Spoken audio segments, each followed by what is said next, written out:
time, you actually get like a cacophony of sounds, and it's not as pleasant an experience. My final message just to start off is also as much as we can do to kind of ground ourselves in the experience of the holiday throughout the Seder celebration virtually, whether that's joint breathing exercises or, just shutting off our videos for a second, closing our eyes and trying to imagine that we're all in the same place.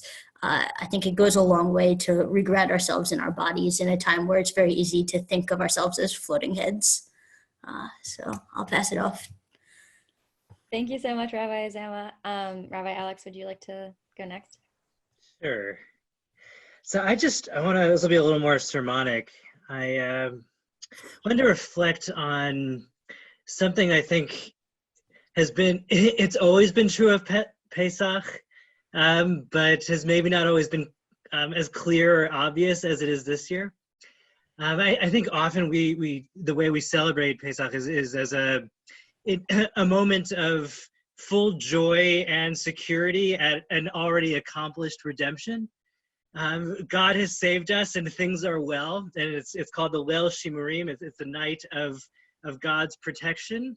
But actually, the reason why we need God's protection on that night is because Pesach is a night of deep terror and insecurity. Go back to the first Pesach night. Even the name Passover, there's a plague going on outside. God himself is smiting the firstborn, and the Jewish people have every reason to think they're next, or they could just as easily be caught up in the plague, and they are stuck in their homes in terror, and they don't know what's coming. And it's explicitly commanded they may not leave, for if they do, they risk a horrible outcome. And there's a text at the beginning of Masechet Brachot in the Talmud. There's a concept that in the structure of prayer in general, we try for smichut geula l'tefillah. We try to connect the theme of redemption to prayer. What this means technically is that following the Shema in both the morning and evening prayers, there's a blessing, Baruch Atah Hashem Gal Yisrael, blessed are you, the Lord who redeems Israel. And the law is everyone agrees that in the morning prayer at Shachrit, that blessing needs to be followed immediately by what we call the Amidah, the 18 or 19 blessing prayer to God. There's a debate in the Talmud whether this applies at night, whether we require the same proximity of the blessing of redemption to prayer. One position says this is not necessary, and the reason is that though there was a kind of redemption at night in that first year, it was the Gula of Lila was Lav Gula Mal Yatahi. It was not redemption properly speaking. And then this position, it's Rabbi Yeshua ben Levi in the Talmud. The thinking is that on that first night, the first Passover night at the first Seder, the people were promised they were going to go free tomorrow, but they remained in a state of terror. And for all they knew, nothing was going to work out. For all they knew, they were going to die and they wouldn't make it. And it was only in the morning when they finally marched triumphantly out of the land and the sea split and they were finally free of the Egyptians. Only then was that true redemption. But Rabbi Yochanan in the Talmud says it's not so. He says that Ezehu ben Olam haba, who is one who merits the world to come, who's achieved some like genuine spiritual completion. Zehu asomech gula tefillah shel arbit. That is someone who connects the redemption of night to prayer. And Rabbi Yochanan's thinking is that actually where we most need to celebrate redemption, the kind of redemption we need to celebrate the most, is one that's the kind of redemption that's still on the way, the kind of redemption where we don't feel secure yet. We're not really sure how it's going to end. We're not sure where we're going. We're still hoping that tomorrow we're going to march forth triumphantly. And it's at that moment, what it means to celebrate redemption in that way, Rabbi Yochanan says, is the smichut geula l'tefillah. We move from the celebration of redemption to prayer. So from the very beginning, the Seder on Passover night it's at least not just a celebration of something already accomplished. It's comes out of a deep sense of insecurity. We're stuck in our homes because we're terrified to go outside and we're not sure what's going to come tomorrow. And it's at that moment, out of all of those feelings and under those conditions, in that predicament, we turn to God in prayer together. And so I want to use that as just which I think is fundamental to what the holiday has always been, but to frame how we might approach this holiday under these incredibly bizarre, difficult circumstances. Thanks so much, Rabbi Alex, for that, for leaving us with that image. Rabbi Jason, would you like to introduce yourself? Sure. First, I just want to say how today's really felt like a turning point for me in Zoom, and I just want to share that story. I've been kind of, I don't know what the right word is, kind of lachrymose about what we've lost on Zoom. I personally am very poor at Zoom. It takes a tremendous exertion of will not to be like looking at other browser tabs or whatever. And so any attention I have is hard won. And then today, what was the first event? First we were invited to a baby naming at 11:30 for a little girl of a friend of now 16 years of mine's third child. And then at 1 o'clock, our 5-year-old had a virtual birthday party for one of the kids in his kindergarten class who lives 2 blocks from us. And then at 4 o'clock, the most moving part was a friend who was 2 years ahead of me in college, who recovered from a very serious battle with COVID-19, said the blessing, Birkat Gomel, for people who have endured and survived dangerous situations, imprisonment, hospitalization, childbirth. And on each of them, part of what was really beautiful, especially for the first one and the last one, they were events that we wouldn't have been able to attend in person. And it was really incredible actually to see a wide group of people that we don't normally get to see. And the private chat was blowing up with everyone like saying hi to everyone in different directions. And it was just like really kind of amazing. And it filled me with hope. And then this call, it feels like kind of the next step on that. And I was just, I read a piece on BuzzFeed today, which I don't normally do. This is not the text I'm invoking, by the way, BuzzFeed. But because it was written by the daughter of a Yale professor about how people are preparing for Passover. And I had this story I'd never heard of where a man was describing how his hopes for this Passover and how sometimes situations of adversity can bring out the best. And it was a story I'd never heard of with Yitzhak Perlman, the violinist, was playing, I think it was at Lincoln Center in 1995. And early in the performance, one of the strings on his violin audibly pops. And so the conductor stops the performance expecting Perlman to call for another violin, and Perlman waits for a second and then signals to the conductor to keep going. And he played the rest of the piece on his 3 strings, right, transposing all the notes that would have been on that 4th one. And people said it was like unlike any performance they had ever seen before in their lives. And so I guess I'm hoping that there's a little bit of that. Like I would have never gotten to meet most of you, or it would have taken much longer. And that has its own real measure of blessing. So I want to appreciate some gratitude for that right now. And that's really, I think, the spirit of how I'm thinking about this holiday. And there's this is also a little bit homiletical.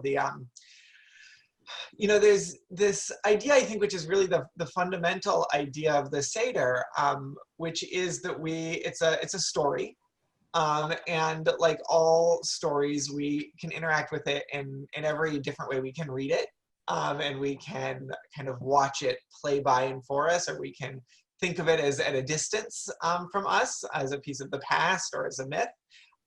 And there's something much deeper, which is an invitation to be a participant in the story, right? The numerous lines point in this direction from the Haggadah, which itself just means story. That's the book is the book of story.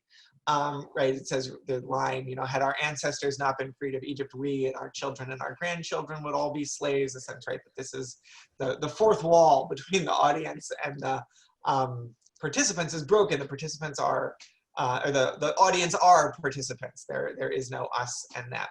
Obviously the most famous line, right? Each of us is supposed to see ourselves as if we personally had gone out of Egypt. that this is not just a story, but it's our story, or in the memorable words of Rabbi Jonathan Sachs, that the Passover story is the lines of our autobiography that were written before we were born. And so I think part of what's so important about that right now is it feels like all of our stories are on pause, that we're not doing anything, right? We're supporting actors for people who are going away, and or the narrative is in a long intermission. And so it can be hard to feel like plots are advancing, or at least hopeful ones, and certainly that we have any agency to be protagonists. And so I just wanted to frame that I think actually in kind of reaching out and joining in calls like this, in connecting to people, whether it's through study or through the Seder itself in ways, there's a real opportunity to do that. And I'll just share something that one of my Christian colleagues said on Thursday, which I thought was like really fascinating. He said, we're communicating a lot by email right now. And he said, it's the first time I've realized that the bulk of the New Testament is letters written to faraway people. Like that's actually like the form of revelation in Christianity. That was like really fascinating. I'm not suggesting that this or any other Zoom call has become scripture in 2,000 years, but just to think that like there can be, for all the challenges of distances, actually the connection across it can be something of real transcendent and enduring value. And so that's a kind of an invitation to all of us. So Sophie, tell us where we should go. And I just want to be clear, there's ideas, to the extent people have ideas. I've seen some actually already dropped in the chat window here, which is great. If you want to share articles you've read or other inspirations, all of us will be, the 3 or 4 of us will be sharing, but also this doesn't have to just be from us to you. We want to facilitate a dialogue to the extent possible here.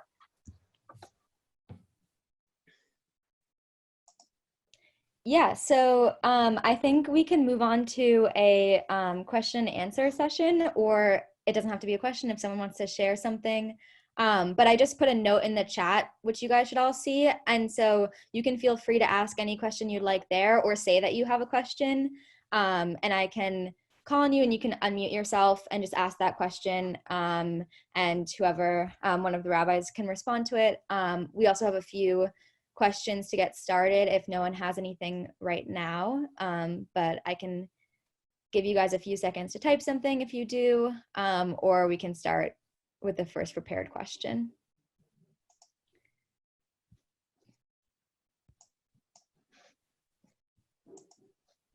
So why don't we start with one question that we had prepared while people think of their own. One that I found really interesting, especially that might be relevant to people my age, is how do you kosher your home for Passover when you're living with non-Jewish roommates, or if your own family doesn't keep kosher for Passover? I know I didn't really expect to be home with my family this Passover, even though it's nice that I am. And so I think that question might be really interesting for a lot of different reasons. Does anyone want to take that one?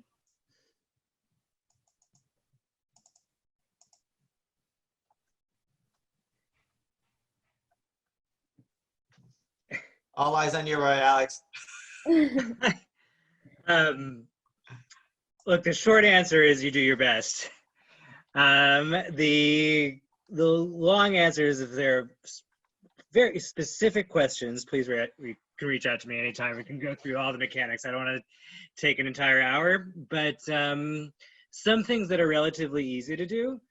So in general, there's an imperative to search one's home for chametz, any leaven grain product, and to rid it from one's home and try to obliterate all of their leaven. But there is no prohibition whatsoever, not even an imperative to rid one's house of someone else's chametz. It's simply not necessary. So you should get rid of your own. If your roommates or anyone else in your family has chametz, it's perfectly fine. One thing to try to do, if you can, is to create a separate bounded space. So you'll designate a shelf or a box or a corner that this is the Pesach corner, where all of our Pesach stuff is. and you just say no chametz in here, and you can keep control over that one and fulfill and honor the mitzvah in that way. Some other things that are like really relatively simple. If you've got a self-clean function on your oven, just hit the self-clean function on your oven. You can do that as many times as you want over Pesach. Don't go too nuts; it can get excessive. But and if you don't have a self-clean, also if you just run your oven at 450 or something for an hour, that'll be fine.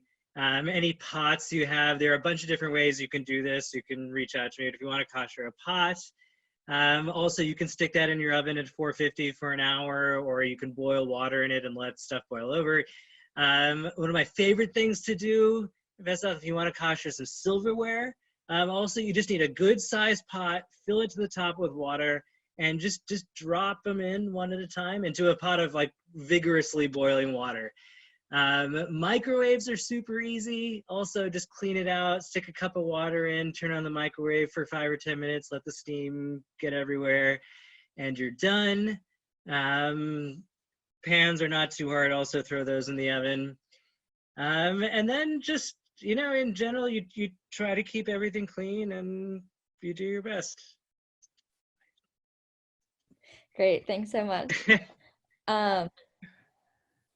It seems like we have a question from Joshua Safran. Joshua, would you like to ask it?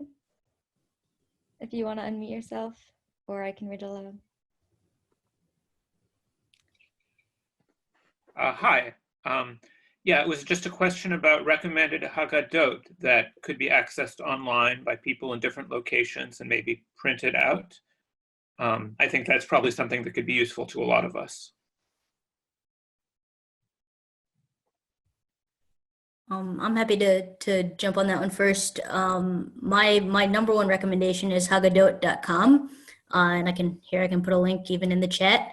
They have hundreds of Haggadot that you can print out, download, use virtually so that everybody can be on the same page. Other great options. There's if you look on the Religious Action Center's website, they have a number of good Haggadot that are just ready to click and print. And actually, is it possible to share a Google Doc in the chat? Can people access that?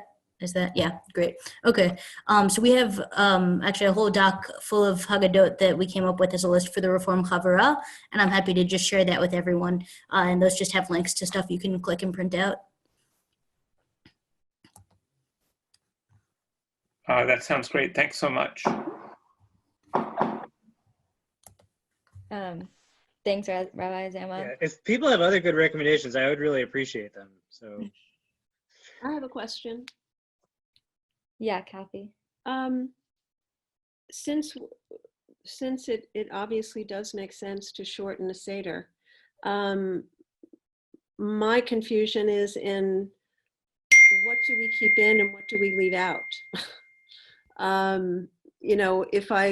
Whenever I've led a Seder and I've accidentally left something out, I'm in a panic and feel guilty and, oh my God, or if I do it in the wrong order. So how to get that out of our minds and how to approach it if we're turning what's usually, 2 hours or whatever into 45 minutes. How do we decide how to do that? How to actually do the Seder without including all of the form of it?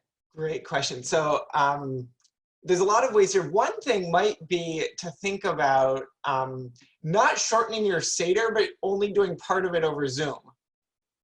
Right, so maybe you could do some of the stuff at the beginning by yourself, and then you all connect for discussion, dayenu, and then when you get to the eating part, everyone can drop off, and eat on their own, because that sounds really unappealing actually to do over Zoom. But I'm saying, so one possibility is just to have a 2-hour Seder and you pick a good chunk to do online. And then the other part, I think there's 2 different kinds of pulls here. One is, okay, there are certain kind of liturgical high points in terms of the tradition's internal narrative, right? That Rabban Gamliel says there are 3 things you need to mention, and the 4 cups of wine, and certain kinds of things that if you don't do them, you're in kind of trouble, quote unquote, at least according to some rabbis. And then the other piece is like Dayenu, right? Which, you know, there would probably be like a popular rebellion if you tried to skip it. So I think that both of those voices should be heeded. And one of the things that is probably like a real opportunity here is to have that conversation, you know, with whoever you're doing it with ahead of time, and kind of actually like think it through, and so that you are all kind of feeling whole about what you do, that actually can be part of the process. Because I think if, you know, if one person just decides and says, hey, everyone, we're skipping to X page, that's kind of a recipe for conflict. I also want to point out that the tablet Haggadah, which is new this year, and they sent us like a trillion copies of, has on certain pages leapfrog to blank page suggestions. It's a little bit like in IKEA, those sections where you can like shortcut through so you don't have to walk through like the whole office furniture section. And when I looked at those, I think they picked well, basically, in terms of where is good to skip. So if you're looking for someone else's suggestions, that can be a pretty good place to start. Thank you. Yeah, and it seems like Deborah had a similar question about what I think for a lot of people who might be hosting or preparing a Seder for the first time this year, what like are the things that you should have that are like signify to yourself that you're at a Seder, that let you know that it's not just a normal meal?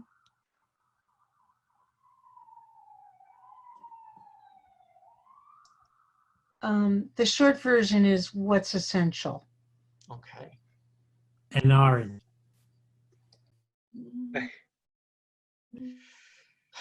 Yeah. So there's, right, so if Kathy's question was more about the kind of the which words or which sections, this sounds a question more like what are the, not the, you know, the props, the food, the items, the setting of it. Is that right? Deborah, you have to unmute yourself again. Yeah. I mean, we actually used to meet in literally formal attire, and no child under 6 was allowed. And this was in New York with my grandparent generation. And then over time, we split up multiple times because there were too many of us. And then it got more and more informal. But with the passing of my mother, that went away. And then now I would have gone to New York to be with aunts, uncles, and cousins, all of whom went to Yale. Our name is in places at Yale. I've helped my mother, and we have very formal, you know, handmade silver cases to put things in. And, you know, I've been to Seder since I was 6, so I know what it says the essentials are, but I'm kind of asking for a modern version of that. Does that make sense? And actually, what's really ironic is one of my cousins, David Rose, who you may or may not know, is all about computers and all this stuff. And the fact that he hasn't organized a virtual Seder, even though I did suggest it, is ironic. I've said more than I had planned to about my family. If any of you know us, I've said far too much. I just want to know how you interpret Kulanu Misubin, which I assume meant everybody in informal dress. Thanks, Deborah and Professor Brisman. Do you want, do any of you three, Rabbi Alex, Rabbi Jason, Rabbi Zama, want to take that? I'll get us started off. I'm hesitant to say these are the concrete list of things that people need, because I know we're all around the country in different places and have access to different things, right? So there's, you know, traditionally, right, everybody would need maybe one piece of matzah minimum per person. But some people aren't going to be in a place right now where they're able to get matzah. There are some cool recipes online you can play with to try to make your own, you know, but everybody's just going to have to do the best they can. You know, as far as, I guess, we'll skip the kind of list of tachlis ingredients. We can come back to that if you want more of that. But I think the key is to do things that make it feel separate, different than what you're doing in your daily life, right? So if you're on Zoom for 8 to 10 hours a day doing meetings, how can you, reconfigure the setting, not sit in the same place, set up your candles, set up something that makes it seem different, makes it seem special, pull out all of the stops that you would try to pull out within reason when you would have your family around the table. I think another nice thing to do that I've seen a lot of people talking about is, if you're going to do the virtual Seder, that's great. But if not, also writing letters, right? And writing a letter of, what parts of the Seder you would have ascribed to each person that would sit around your table, or writing, the updates that you would have wanted to give to your uncles and your aunts and your cousins, and sending those, because that still gives it that personal family touch that, then you have everybody's letters for you, and you've given them the letters that they can read around their Seder table as well. Other ideas that we have? Yes, I'll say a couple things. What you just made me think of is, which I hadn't, using my grandmother's plates, china plates, and from one side of the family, and silver from the other side, because I hadn't thought of treating myself as a guest. You've given me the inspiration to do that. I think that's a great idea. Thank you. Toda Rabbah. I don't know any Hebrew, but I can fake it. Yes. Yeah, that was one of the things I was going to say, is if you have family memorabilia, or just even silverware plates, or my family has a Kiddush cup from my great uncle that we used to have on the table every year. Anything that you have, it's a part of your family tradition, you should have out there. Obviously, like the core ritual basics, wine, matzah, as Emma mentioned, maror, if you can get yourself some horseradish or romaine lettuce, whatever your tradition is. My family, I grew up having potatoes for karpas at the beginning. I think people do parsley, but our grandparents were in Romania and Lithuania. They had potatoes during in March. And then the last thing I was going to say is, Deborah, I think you should wear formal attire. If that's your family tradition and you want this to feel like this is still your Passover, then you should go all the way. Rabbi Alex, I think you make another important point there when you're talking about your ancestors, right, being in Eastern Europe and only having potatoes and other people using parsley, right? The wealth of history in our tradition supports people kind of making the best of what they have. And so I think we're in good company with our ancestors when we kind of, pull out all the stops, but also work with what's available. Good.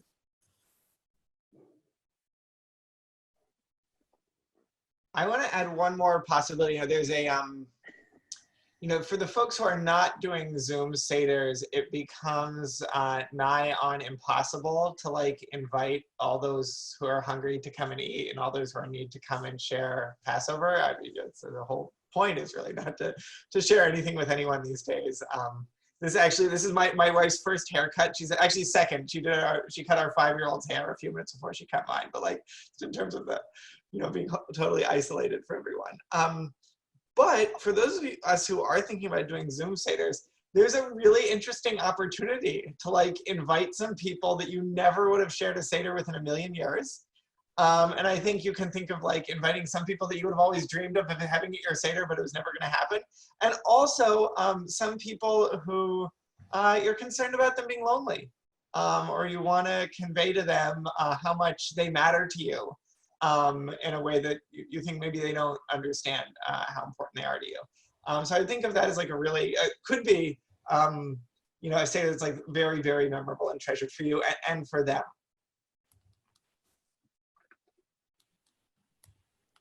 Yeah, that's that had also occurred to me about having being able to have some friends who live in different parts of the country potentially see what my family Seder is like over Zoom. So thanks for that thought, Rabbi Jason.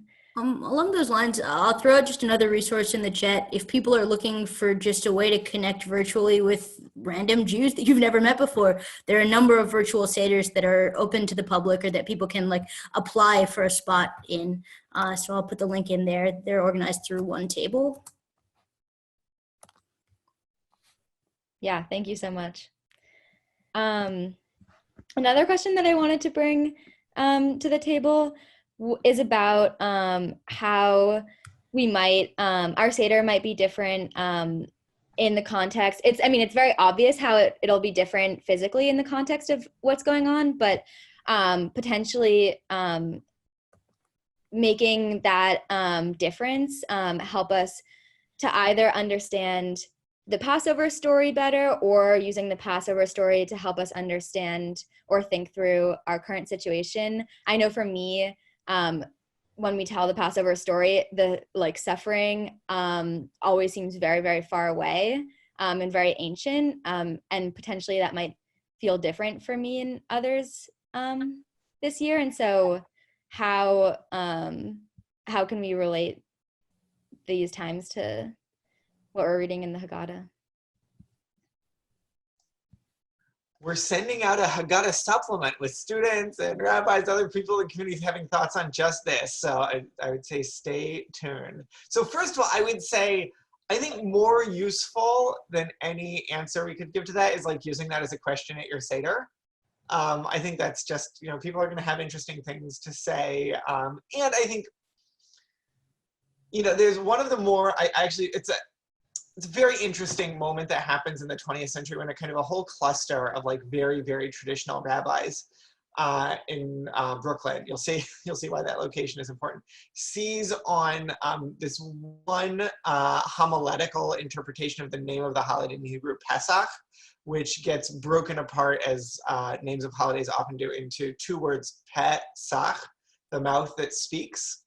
And the one I'm thinking of in particular, Rabbi Yitzchak Hutner, talked about how the point of Passover is for people to be able to come together and speak their own sufferings in words. And he talks, and it's clear that he's has a bookmark in a, Freud's The Ego and the Id or something on his desk as he's writing this, because he talks about how when we can't speak our sufferings, or when the people we speak them to don't listen well, that gets expressed in our bodies as, he doesn't say neuroses, but he means neuroses.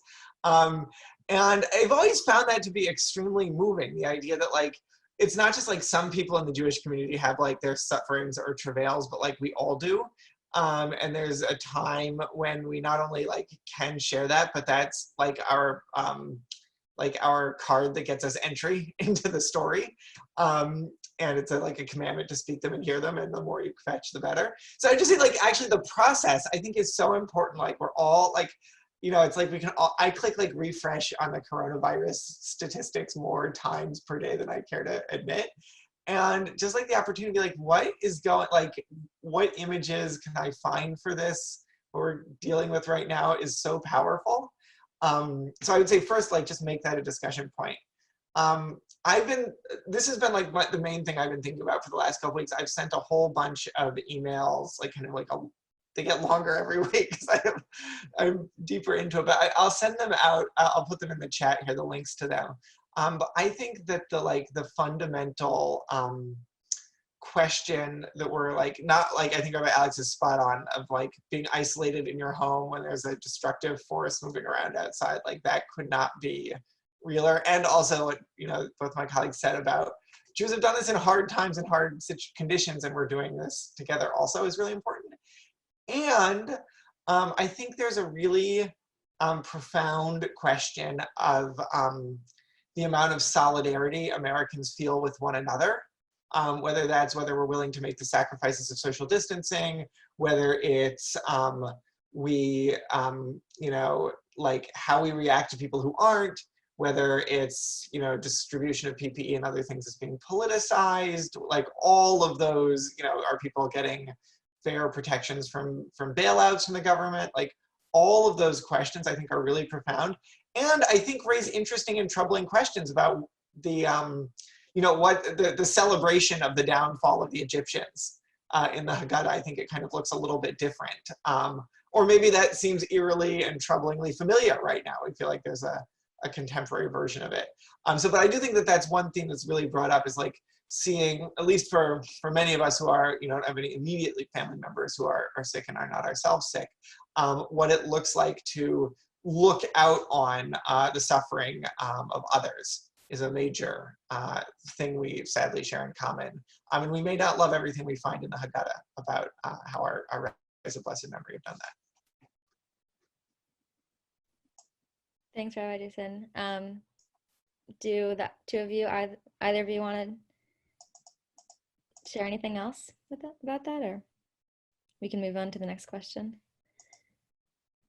My internet connection is a little. Oh, Rabbi Alex, you're frozen. Okay, maybe he'll be able to share with us when he comes back. Rabbi Azama, did you have anything to add? Sure, I'll just add one thing, which is that for me this year, the Seder as a symbol of continuity is really valuable. And just a reminder that, this too shall pass. And hopefully next year we will be in person enjoying our Seders as we remember them. But, there's this idea that year to year, some things don't change. And that's bringing me hope right now. Rabbi Alex, are you back with us? I think I'm back. Well, I wasn't sure if I left you or you left me, but either way, I am. We'll never leave you, Rabbi Alex. Oh, you're the best. I yeah, really, just to cap what Rav Jason said. I think this, I think there's a real opportunity here on multiple levels. Precisely because this is all new and it's all crazy and we're having to create this all from the beginning again, with remarkably little direction, as helpful as I hope this Q&A session will be. We all have remarkably little direction, and all the things we've taken for granted, just the basic rituals and traditions, we've all followed a script. My family Seder has been exactly the same since I was born. My father asks the exact same questions. We give the same answers. We have the same discussions. And now that's all out the window because we don't have everyone here. We're all in different places and conditions are terrible, which is could be a reason to give up and to not try. But it's also an opportunity to lean in and figure out like what is meaningful to us here, and how should this look, and what can we make out of it?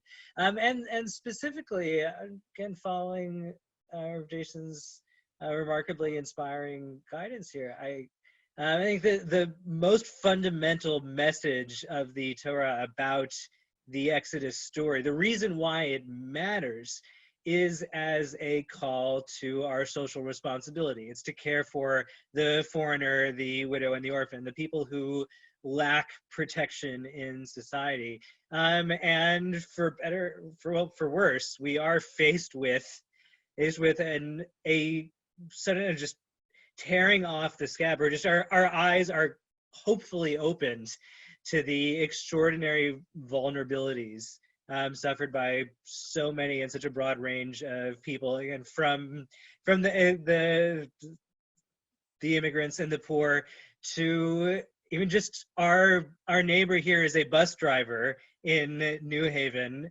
who still has to go to work and is helping essential workers, and he's classified as essential and has remarkably little protection and safety. And just think all of the people who deliver our groceries, there are so many people who all of a sudden are vulnerable and who we have opportunities to support and stand up for and call for better resources and call for better protection. And in general, just to take this opportunity to cultivate and just deepen our real commitments to cultivating and sustaining a society that protects the vulnerable. Thank you so much, Rabbi Alex. Pivoting to a slightly new topic, I wanted to get to Sarah Ronis's question. Sarah, if you'd like to ask it yourself. Sure. So for those of us who have two Seders, I usually feel like they're different and new and exciting because I have different people there.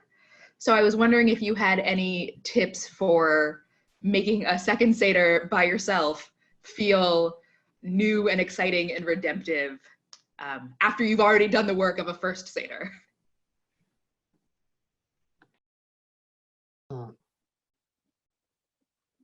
Yeah, I love that question. I think you might have stumped us here.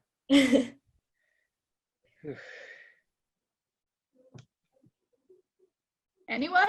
I know that what my Seems family like in the chat, there's some answers happening.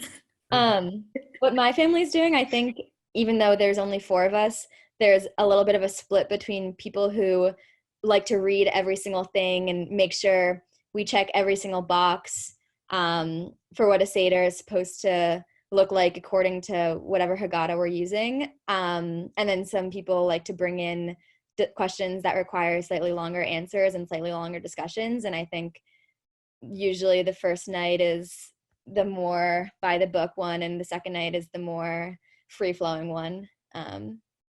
Hopefully that'll spice it up a little.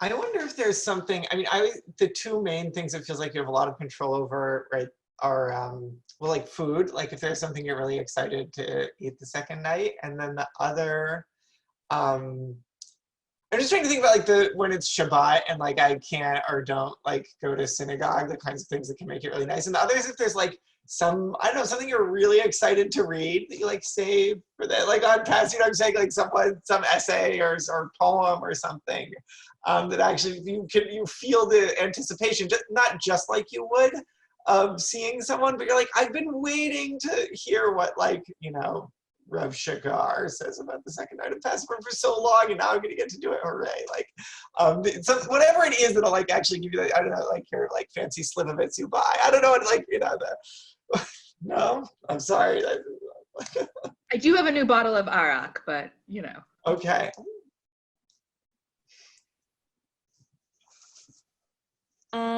And then maybe as a follow-up or a slightly different question, for people who might not have anyone on both Seder nights, what are some ways to approach a feeling of sadness because you're not with the people who you've generally been able to go visit and previously for all the previous Seders of your life? I don't have a good answer to this, but I will just start by saying that it is okay to feel sad. It is objectively sad, and you should let yourself feel it. And that is going to call your Seder this year, and that's probably how it should be. You know, I think the level of halachic stringency you choose to apply to your Seder is definitely going to impact some of this, but just from a list of like fun resources, there's a great coloring book Haggadah out there. There are just, a lot of ways that you can still engage with the fun Haggadot and fun rituals to make the day feel special on your own. I think remembering that even though our world is so much in the boxes that we're sitting in right now, everybody on the screen, everybody in our communities, everybody in our tribe are still doing this parallel with us, and we're not actually alone. It means activating the imagination a little bit more, but I think that's an important element as well. And then for those who are interested in connecting, there are actually a lot of ways that we can connect virtually, and leaning into that, and maybe being flexible with yourself and being a little forgiving with yourself about the stringency, if that's an option for you. Halakhic stringency maybe gives a little more leniency, and then you are able to connect with your family. It all depends on what you're most comfortable with, and I certainly don't want to get any of the other rabbis ruffle any feathers here, but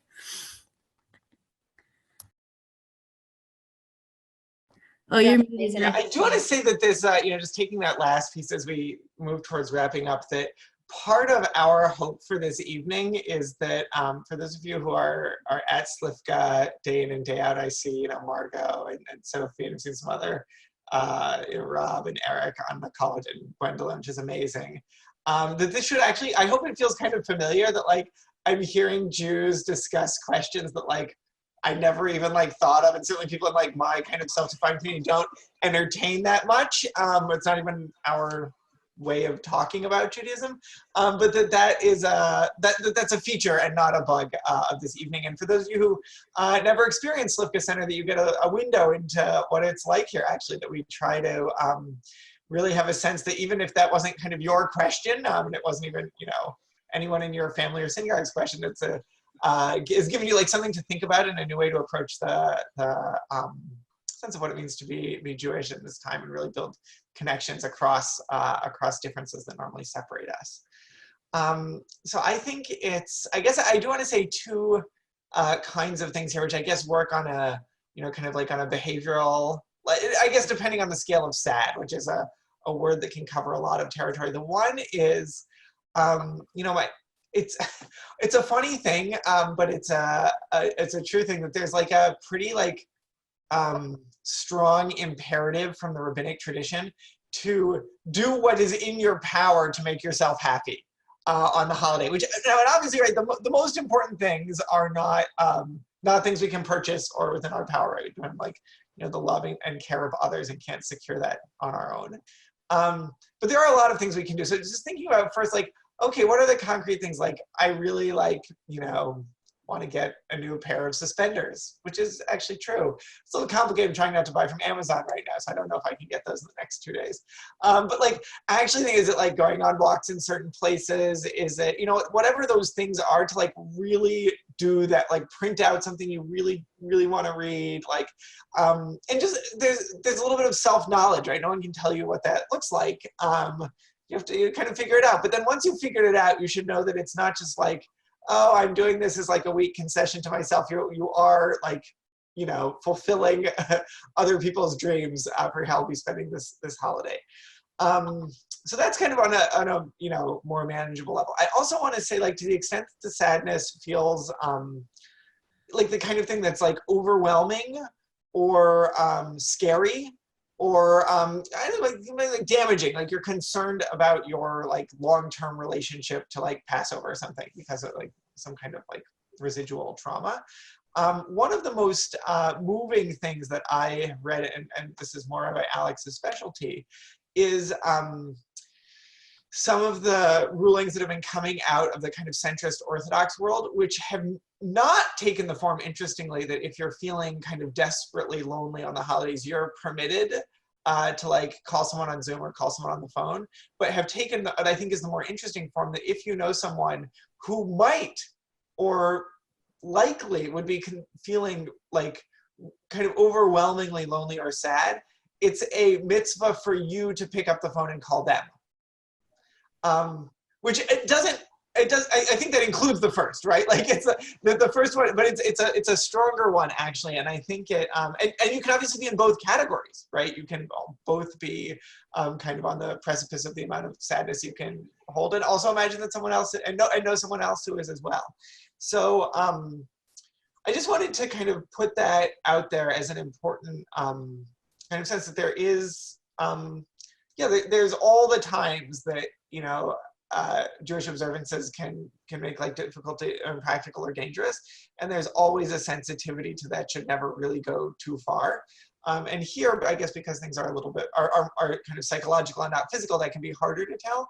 But I think there really is a sense that it's not, to use again the kind of like 20th century Orthodox, and no one is being asked to like do the sacrifice of Isaac on themselves for the holiday here. Like literally no one is asking you to do that. No one is saying that's the right way to do it. No one is saying that picking up the phone and calling someone or scheduling a phone call beforehand or a Zoom session is a concession, or it's actually that I think we're like on pretty across the board agreement here in the Jewish world, which is rare, that it's actually the right way to do Passover is to make sure that we all have the amount of social connection we need.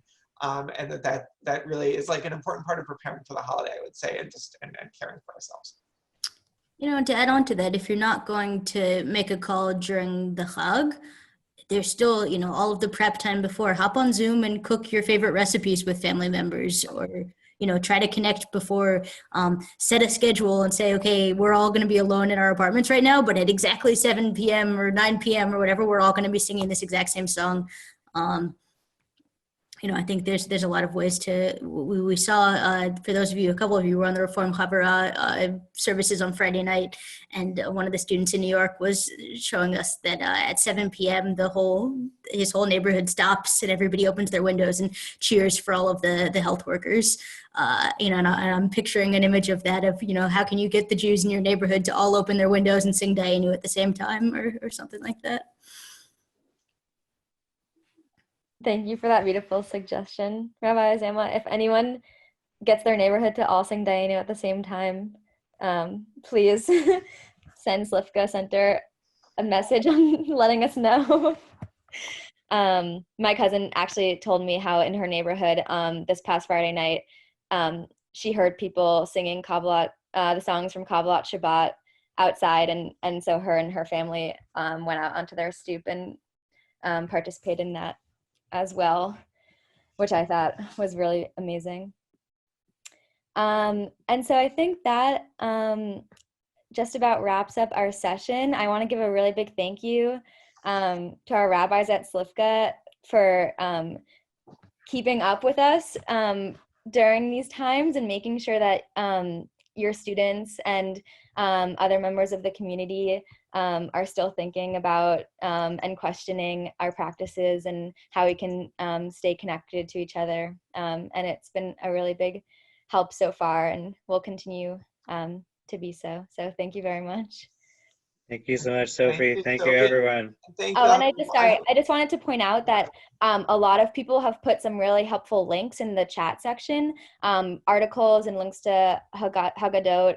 And so if you want to take a look at that, feel free. And to the extent you have other questions or ideas, we're always happy to hear from you. You can find us on the Slifka Center website. And hope everyone, you and yours, stay safe and healthy, and even have a wonderful time in all of the complicated and surprising and hopefully delightful ways that will be possible for us in the coming days and weeks.